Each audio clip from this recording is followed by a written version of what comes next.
Oh, there we go. What do you got? Gillian Robertson. You gonna hit on her? No. Oh. Could.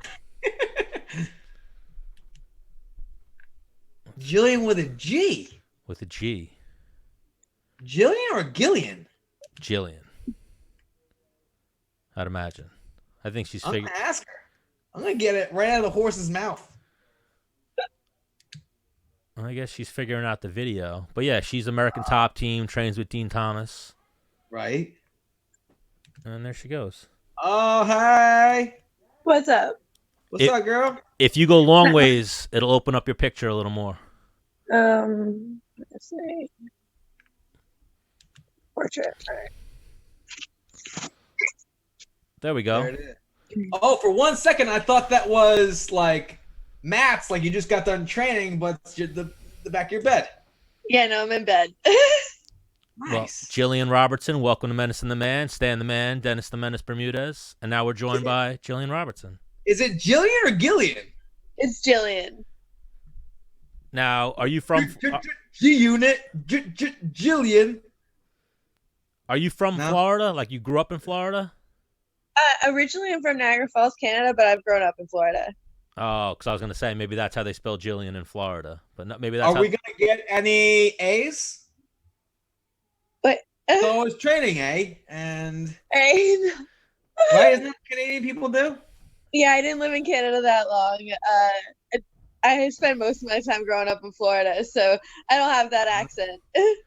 Oh. So now I know Dean left American Top Team. Are you still with American Top Team?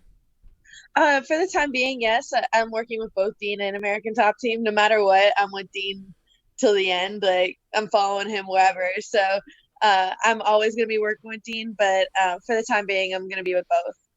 Funny story. We're with Dean till the end as well. We're big Dean Thomas fans. Oh, that's awesome to hear. I started training with him when I was 16, so it's like we're going on 9 years now of working with each other.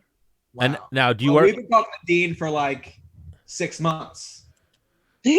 Right, Stan? What do you say? Yeah, but you knew him before then. Yeah, this is true. And then now, do you work with Phil Daru as well? Oh yeah, we're actually all from the same town in Florida. It's called Port St. Lucie. It's a little small town, and that's where I first started. I started training at Dean's gym in Port St. Lucie, and Phil actually used to be a pro fighter out of that gym too. So I met Phil. I've known Phil since I was 16 as well. Yes. So what? Like Dennis knew both of them, but we went to American Top Team. We had Phil on the show. We did like a live episode. Became friendly with Phil. He was like, "You guys got to have Dean on." So then he linked us up with Dean, and now they're both show regulars, if you will. They're both geniuses, like that next level stuff. Where with strength and conditioning or technique, MMA wise, they're on that next level. So you said you've been working with Dean for 9 years? Yes, correct. So 16, 17, 18, 19, 20, 21, 22, 23, 24, 25. You're 25? I'll be 25 in May 17th, so a couple days. Oh, wow. Happy birthday. Oh, thank you. You gonna have a party or what? Oh yeah, a Corona party, you know. Dan will come. Yeah. Send us a Zoom Maybe invite. have a Zoom party. Yeah, we'll show up. I just want to get back to having like sparring parties, you know, being able to get to my training partners. I'm like, I've been working a lot, doing a lot of private one-on-one training session this whole time through the Corona with Dean, but I haven't got to, I haven't got to play. I haven't got to spar. I haven't got to roll, so I haven't got to try anything out. I've seen you beating up Dean a little bit, though. Oh yeah, always. Yeah. Always trying to work with him. I feel like he thinks he's a lot lighter than he is. He's always putting his weight on me. He's like 180. I'm like, it's gonna make all these girls feel real light. And so we've wanted to get you on the show for a while, and when I finally shot the shot was after I saw that video you did with Dean Thomas when he was like tip of the week or whatever, and you were like, you don't gotta, what'd you say again? I forget. You don't gotta get high if you stay high. Yeah, if you don't gotta get high, if you stay high. You're high right now. I was thinking she was pretty giggly. I'm like, man, she's like, we're not that funny. You know, you gotta stay prepared. Yeah, Stan smokes the devil's lettuce as well. Yeah, I stay prepared. Yeah. Exactly. Oh, whoa, what was that, Stan? A vape pen. Oh. Do you have Now, listen, I don't do, I've never smoked the Mary Jane. So what is like, there's vaping, there's gummies, or then there's like smoke, like you can roll it in like a blunt or out of a bowl. What's, are they different highs? Oh, 100%. Like, Really? Yeah, it's like if you smoke, if you vape, if you do any one, they're all different. If you have an edible, it's, I feel like, a really intense high. Usually, if you're doing an edible, I wouldn't do anything else that day. You know, you're usually stuck to your bed the rest of the day. But they're all, it's just a different feeling. And then there's also a bong, right? But there's a lot of different things. Or there's like an apple. Or there's an apple, yeah, for the people who are innovative. Right. Or a soda can, right? That's wild. That's throwing it back. Hey, what's the weirdest thing you've ever smoked out of, Stan? I mean, obviously, I was a half-baked fan growing up, so I've tried the apple. I've tried. Okay. Everyone's tried a soda can if you were a teenager and you smoked. Nothing weird. Usually, I always had a joint or a blunt or a bong or something. Nothing really crazy, but I have done the apple. That would be, I guess, the weirdest thing I've smoked out of. Gillian, what's the craziest thing you've ever smoked out of? I think I'd have to agree. The apple's the first thing that comes to mind. It's like, that's when when I was first starting smoking, I'm like 17 years old, and you can't walk into a store and buy a piece. So you got to get creative. Oh, and then you ever see that movie Idle Hands? I haven't, no. Oh, it's an amazing movie. You should definitely Is watch that it. like a horror movie? Yeah, when he chops his hand gets possessed, and he chops his hand off, and then his hand's like running around killing people. It's like a comedy. Oh my gosh, I've never seen that. You would love it. It's a pothead movie. But then even in that, he takes his inhaler and he takes out the inhaler thing and he makes a bowl out of his inhaler. That's like you smoke a little weed, you get the creativeness in you, and then there's all different types of things I've seen. Everybody's got a different, get innovative. Yeah, you know how it is. One time on Instagram, I saw a guy smoking out of a fish. I've seen that, yes. I'm like, whoa, that's aggressive. He must have smoked. Aggressive, yes. He smoked and got creative, as Gillian was just saying. So what is your stance, Gillian? Like, are you waiting for a phone call for a fight, or are you not really comfortable taking a fight right now because you don't got the training camp? Oh, I'm waiting for a phone call no matter what. I'm ready to go on, like, they can call me for the May 9th card and I'm ready to go, I'm always waiting for the call, but I technically have a fight signed for June 20th at the moment that they tell me is still going through, but I'm not 100% sure. It's a Brazilian opponent, so it's going to be an international opponent, and it was supposed to be in Saskatoon, so I know that's definitely not happening. But they're telling me it's going to be the same opponent, and I just don't have a location or anything. We just had Dana on right before you, and he said that hopefully by next month they'll have Fight Island operational and the Apex. So it'll probably be at the Apex. Yeah, that would be awesome to do that. But like I said, even with the opponent, I don't feel like it's going to be the same girl that I've signed a contract against initially. I think the vibe that I was getting is it's going to be Americans versus Americans, or people in the United States versus the United States, and then international fighters will be Fight Island. Since the fight's probably not going to happen, who's the girl you're supposed to fight? It's Talia Santos. She's a Brazilian girl. She's had one fight in the UFC. She's 15-1.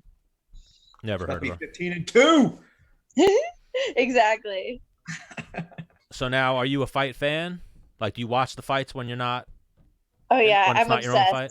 Oh, okay. I love that. So now, this weekend, who's that? I guess that feedback's coming on her phone probably. All right, now it's gone. So UFC 249 this weekend. What's that fight? What's the girl fight? Michelle and Claudia. Carla Esparza. Michelle and Carla. Yeah, Carla. Who do you got in that one? Oh, that's a tough matchup, but I see Michelle probably being able to win that. Carla is usually just so reliant on her wrestling, and I know Michelle's a little bit of a bigger girl compared to her, and she's comfortable everywhere. She's got a good ground game, and obviously she's known for her striking. So, I see Michelle winning that one. All right. I think Carla could pull that one off. Carla's a grinder. She usually wins. Carla could win those fights, but she just struggles for that, like, Joanna fight type deal. I think she'll grind that out. Striking. Yeah. I feel like both them are kind of in that same, I guess, like kind of like gatekeeper division, where it's like they both have always been able to fight at a high level, but never an elite level. Yeah. And so, I mean, we could go through the whole card, but we'll just go through the ones that obviously I've realized that one probably pertains to you, possible future opponent. What about Dominick Cruz versus Henry Cejudo? Who do you got in that one? Oh, that's a tough one. I feel like. Well, hang on real quick. Stan, you're putting on the spot. What are your picks, Stan? I don't care about – no one cares about my picks. I care about Gillian's picks. Well, listen, we can't just, like, push in the corner. Like, listen. Well, even there. What do you got? We got to, like, act like we're having a conversation, Stan. We are. I just said I think Carla is going to win. Then you said maybe Carla, and now – oh, shit. Now it's my turn, huh? Oh, why? I thought you went Carla. Well, I think Carla, if she can grind her, I also think what's-her-face is hard. I think Waterson's hard to hold down. What about the logic we came up with before? If you've been on the show, we're going with you. Carla's, I think, been on twice. Oh, yes, for sure. Yeah, I want her to win. Yeah. But there's wanting someone to win and actually, like, come on, don't be, like, let's be a real, like, what do you think? Really think, you know? I could see Carla grinding her out. I agree. Yeah, I'm going to go with Carla, too. Okay. So, Gillian, Dominick Cruz, Henry Cejudo. It's just that's a really tough one, just with Henry's wrestling pedigree, but also, and Dominic hasn't performed in a long time. 4 years. But he's done this before, and he did. I know.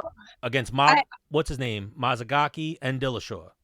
Yeah, but how many of those do you get? Where, like, you take 4 years off and you come back and you're an animal. You only get, like, one, and this is, like, maybe two. Maybe he's that guy. After this one, you don't get another one.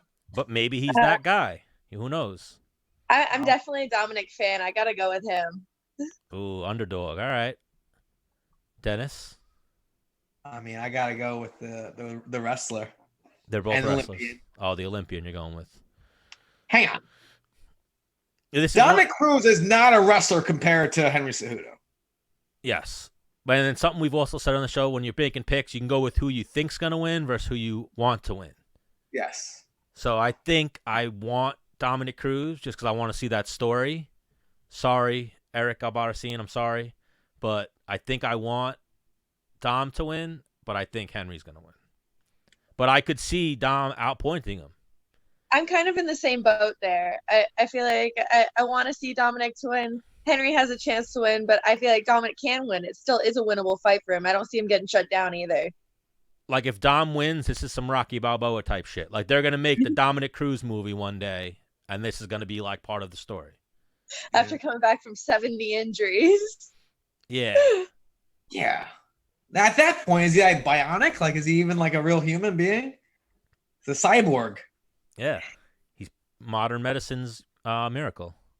Which I was in a short movie, Stan. Did you know that? About that? About what? Corey Jansen was like a military guy, and he got his arm blown off, and then like scientists put like a new robot arm on him, and then he was like in this fight league. So I did a fight scene with him, and I was like, I don't give a shit, he's a robot or not. I'll kick his ass, and then he like kicks my ass. Did you know about this, Stan? Yeah, the Hayes Brothers movie where you set off the smoke alarm in Long Island MMA. Yeah. Yeah. Okay. Yeah. So Gillian, main event, Tony Ferguson, Justin Gaethje. Where you going? I feel like Justin poses a huge threat to Tony, where it's definitely going to be a war no matter what. I feel like they're both known for it, but I see Justin coming out on top. Yeah. Who did you have when it was Ferguson versus Nurmagomedov? I feel like that was a harder fight to decide on. I feel like, really? Tony still just poses a threat from the bottom no matter what. He's always attacking off his back. He's ready to fight from anywhere. So I feel like that gives a lot of guys a problem. But a guy like Justin who's walking forward and just so much pressure is going to give him problems. Okay. So Tony versus Khabib, I was going with Tony. I thought that was a stylistic matchup that favored Tony. Gaethje versus Tony, I'm going Gaethje. I feel like that whole division is just, it's got a bunch of like stylistic matchups at the top, because like where I see that, I think Justin beats Khabib, but I don't think Justin beats Connor. Okay. I don't think Styles make fights. Who do you Exactly. got? Who do you got in that one, Menace? Gaethje. All right. Ooh, Justin Gaethje's actually ready to come in. Gillian, you want to talk to Justin Gaethje for a minute? Oh, awesome. Yeah. Zoom party. Fucking Zoom party 2020. Woo! Justin, I think you gotta flip your phone a little. And now flip it again and it should right itself. There you go. Woo woo! What's up, big dog? What up? Justin Gaethje, welcome back to Menace and the Man. Stan the Man, Dennis the Menace, and we're joined by Gillian Robertson. What's up? Gillian? What's up? Long time no talk. Right? How you doing? I'm doing great.